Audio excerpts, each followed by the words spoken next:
Un affranchi reste toujours un esclave.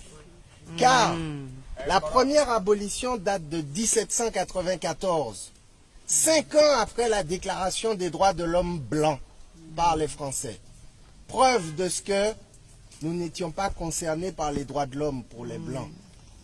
Si bien qu'en 1802, lorsque Delgrès se battit contre la décision de Napoléon de rétablir l'esclavage en Martinique, puisque nous l'avions laissé partir, Delgrès est un Martiniquais, nous n'avons pas pu bénéficier de sa force, de sa lutte et de ses combats.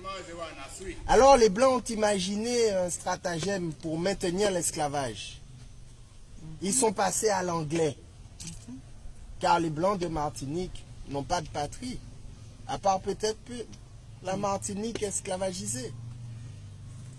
Et puis, est arrivé 1848, le moment où nos parents étaient tellement révoltés que l'esclavage allait mourir. Alors pour sauver l'esclavage, Victor Schœlcher a imaginé cette soi-disant abolition qui consistait à obliger par la loi sur le vagabondage, obliger les anciens hommes réduits en esclavage à faire du travail forcé, à avoir des carnets de circulation, à avoir une adresse sur une habitation.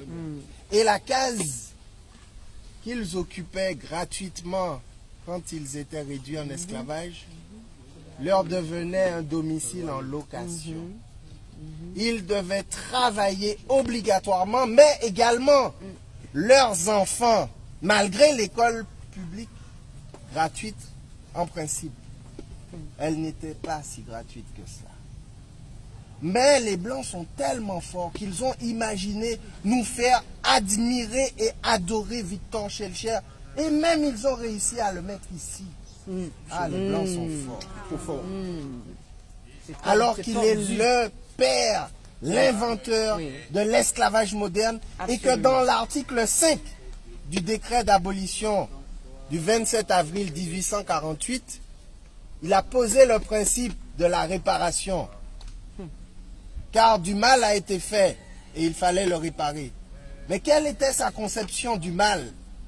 C'était que les Blancs n'avaient plus d'esclaves et qu'il fallait leur payer une indemnité pour réparer la faute que commettait la France en les privant de leurs biens. Si bien que Haïti, c'est encore Haïti, qui a été assujetti au paiement de l'impôt sur la liberté. Et c'est cet argent qui a renforcé le pouvoir des Blancs en Martinique, en Guadeloupe et ailleurs. Et qui a permis qu'aujourd'hui encore, alors que les Juifs ont une patrie, ont une terre qui s'appelle Israël et qui n'est pas dominée par ceux qui ont fait la Shoah, l'Allemagne, nous en Martinique, en Guadeloupe et en Guyane, nous sommes dominés par la France, la nation qui nous a réduits en esclavage. Et nous avons fait tous ces kilomètres, ces 2 jours d'avion pour venir ici sur la terre de nos ancêtres.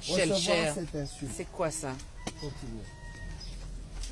Aïe bobo. Oh, déchouqué, Schœlcher.